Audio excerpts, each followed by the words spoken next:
서울 외곽에 위치한 한 작은 마을. 그곳에는 이미 수십 년 전 폐교된 학교가 있었다. 사람들은 그 학교에 대해 이야기하기를 꺼렸지만 몇몇 호기심 많은 청소년들 사이에서는 귀신 학교로 유명했다. 이 학교는 원래 학생 수가 많지 않았지만 학업 성적이 우수했던 학교였다. 그러나 어느 날 학교에서 이유를 알 수 없는 연속적인 사고가 발생했으며 그 결과 결국 문을 닫게 되었다. 시간이 지나면서 학교에 대한 소문은 점점 더 기괴해졌다. 일부는 학교 교실에서 아이들의 웃음소리가 들린다고 했고, 또 다른 일부는 텅 빈 복도를 지나가다 누군가의 손에 붙잡히는 느낌을 받았다는 이야기를 전했다. 하지만 이 중에서도 가장 유명한 이야기는 학교의 음악실에 관련된 것이었다. 음악실에는 오래된 피아노가 있었습니다.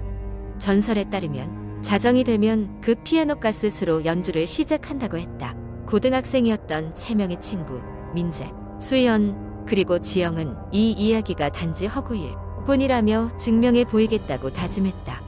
그들은 어느 겨울밤 음습한 공기가 감도는 학교로 향했다. 공포감에도 불구하고 친구들은 스마트폰에 손전등을 켜고 교실과 복도를 살펴보았다. 모든 것이 예상대로였다. 지저분하고 오래된, 그리고 고요했다.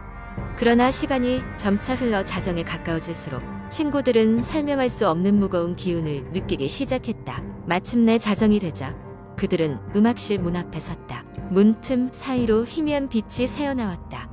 수연이 먼저 손잡이를 잡고 문을 열었을 때 그들의 눈앞에는 홀로 피아노 앞에 앉은 여자의 형상이 있었다. 그녀는 긴 머리카락에 하얀 드레스를 입고 있었고 손가락은 피아노 건반 위를 미끄러지듯 지나갔다. 3명의 친구는 숨이 막히는 듯한 공포에 사로잡혀 움직일 수 없었다. 그러던 중 피아노 소리는 점점 더 격렬해졌고 마침내 그 여자는 고개를 돌려 친구들을 향해 미소를 지었다. 그 순간 민재는 무언가 잘못되었음을 인지했다. 여자의 눈은 사람의 것이 아니었다. 너무나 검고 깊은, 마치 끝없는 허공을 응시하는 듯한 눈이었다. 지영이 비명을 지르며 친구들의 팔을 잡아 끌었고 셋은 서둘러 학교를 빠져나왔다. 그들이 학교를 벗어났을 때 한 가지 공통된 의문이 남았다. 그 여자는 누구였을까? 그리고 그녀는 왜 그곳에 있었던 것일까? 그리고 그 이후 마을 사람들은 더 이상 학교에 가까이 가려 하지 않았다. 학교는 시간이 지남에 따라 자연의 일부가 되어갔고 친구들도 각자의 삶으로 돌아갔지만 그 소름 끼치는 밤을 결코 잊을 수 없었다. 혹자는 그 여자가 오래전 그 학교에 재학 중이던 학생 중 하나라고 했고, 또 다른 이는 단지 외부인이 만들어낸 허구라 주장했지만 한 가지는 확실했다. 그 신비로운 피아노 소리는 여전히 일부 사람들의 꿈속에서 울려 퍼지고 있었다. 두 번째 이야기. 나는 대학생 시절 방학 동안 아르바이트를 하기 위해 작은 도시의 한 아파트 단지로 이사를 갔다. 그곳은 시설이 오래되었고 유지, 관리가 잘 되지 않아 임대료가 저렴했다. 하지만 방학 동안만 지낼 곳이었기 때문에 나는 그다지 신경 쓰지 않았다. 짐을 풀고 며칠이 지나자 이상한 일들이 벌어지기 시작했다. 밤마다 복도에서 이상한 소리가 들렸다. 처음엔 파이프 소리나 이웃의 소음이라 생각했지만 시간이 지날수록 더욱 명확해졌다. 그것은 발소리였다. 그것도 맨발로 걸을 때 나는 소리였다. 발소리는 복도를 지나 내 방 문 앞에서 멈추곤 했다. 처음엔 그냥 지나가는 소리라고 생각했지만 그 소리는 매일 밤 같은 시간에 들렸다. 왠지 모르게 싸늘한 기운이 들어 나는 문을 열어볼 엄두조차 내지 못했다. 그러던 어느 날 밤 또다시 발소리가 들려왔다. 이번에는 마치 내 방 안으로 들어온 것처럼 느껴졌다. 온몸에 소름이 돋고 나는 침대에서 꼼짝할 수 없었다. 숨을 죽이고 가만히 있었는데 갑자기 엄청난 한기가 느껴졌다. 그 순간 귀에 속삭이듯 희미한 소리가 들렸다. 나 좀 도와줘. 분명한 여성의 목소리였다. 부랴부랴 불을 켜자 방 안에는 아무것도 없었다. 그날 밤 나는 잠들지 못했다. 다음 날 나는 아파트 관리인에게 그 사건을 이야기했다. 그러자 관리인은 잠시 침묵을 지키더니 조용히 입을 열었다.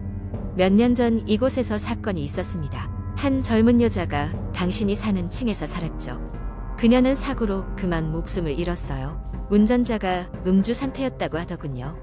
그 이후로 그 여자가 때때로 돌아온다는 이야기가 있습니다. 관리인의 말을 듣고 나는 당장 아파트를 나가고 싶었지만 마땅히 갈 데가 없었다. 그날 밤도 어김없이 발소리가 들렸다. 더욱이 이번에는 방 안, 어디선가 흐느끼는 소리도 들려왔다. 더 이상 참을 수 없었던 나는 방을 나와 복도를 뛰쳐나갔다. 복도를 달려나가려는 순간 그것은 흐릿했지만 얼굴이 분명한 여자의 모습이었다. 그녀는 나를 바라보고 있었다. 눈이 마주치자 그녀는 다른 방향을 가리켰다. 두려운 마음을 추스르고 그녀가 가리키는 방향으로 가보았다. 그곳엔 쪽지가 하나 떨어져 있었다.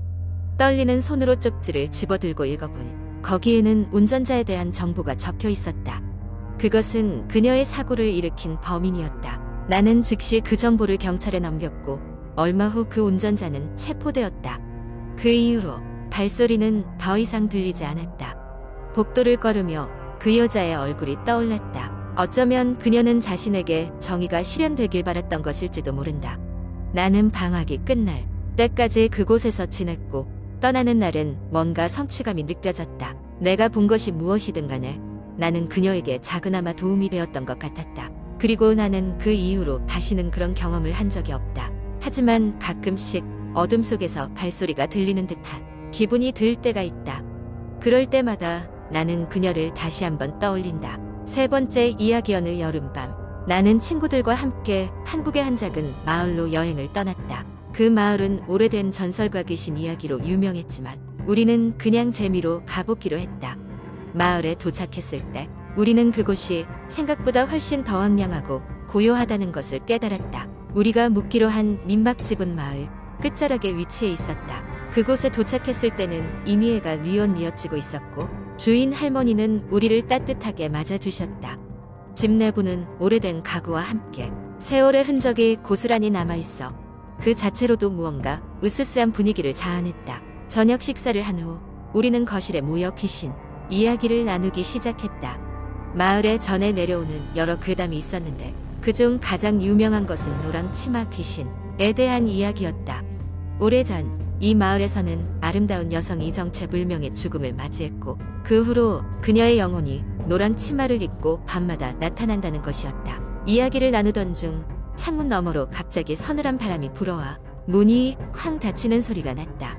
우리는 흠칫 놀라 주위를 둘러보았지만 별다른 이상은 없었다. 그러던 중 한 친구가 마을 산책을 제안했고 우리는 호기심 반 두려움 반으로 민박집을 나섰다. 달빛이 희미하게 비추는 마을 거리는 사람 하나 없이 조용했다. 한참을 걷던 중 우리는 작은 숲 앞에 다다랐다. 그곳은 마을에서 가장 으스스한 장소로 소문난 곳으로 밤이 되면 이상한 소리가 들린다는 이야기가 있었다. 용감하던 우리는 그 소문의 진위를 확인해보자는 생각에 숲으로 들어갔다. 숲 속은 마치 시간이 멈춘 듯 조용했지만 그 적막함 속에서도 이상한 기운이 감돌았다.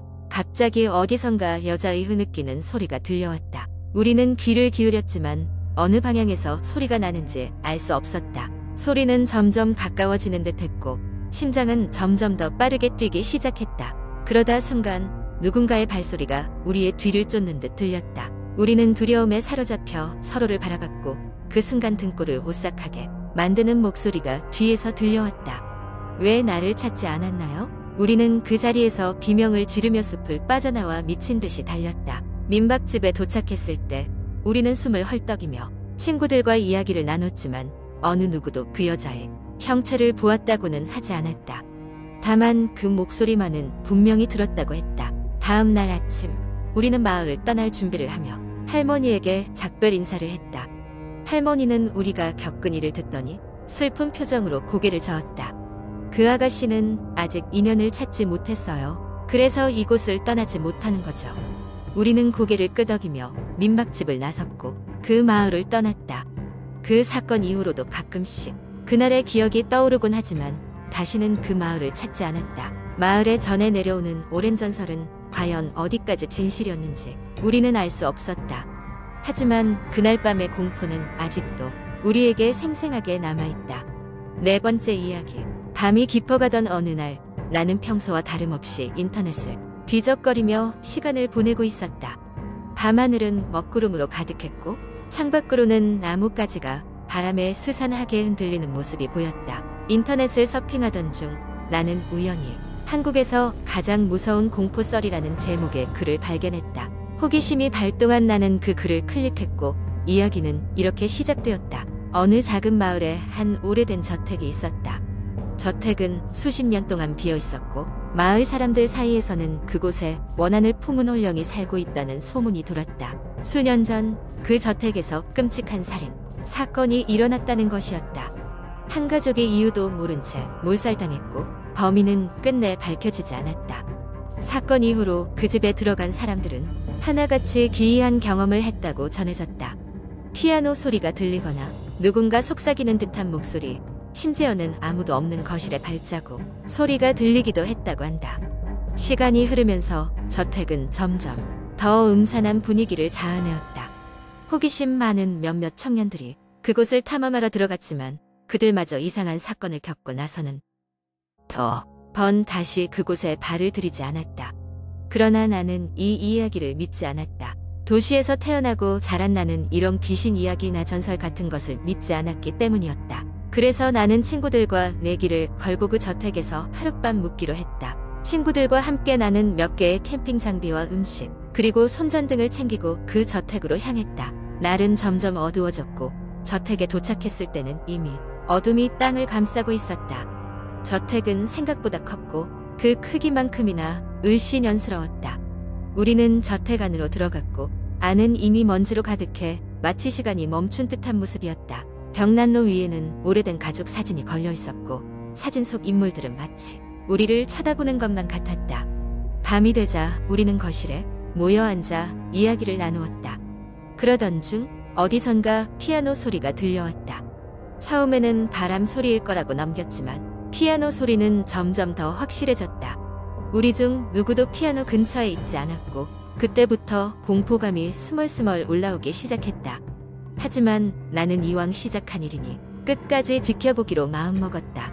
그때 갑자기 저택 전체의 전등이 깜빡이며 꺼졌다.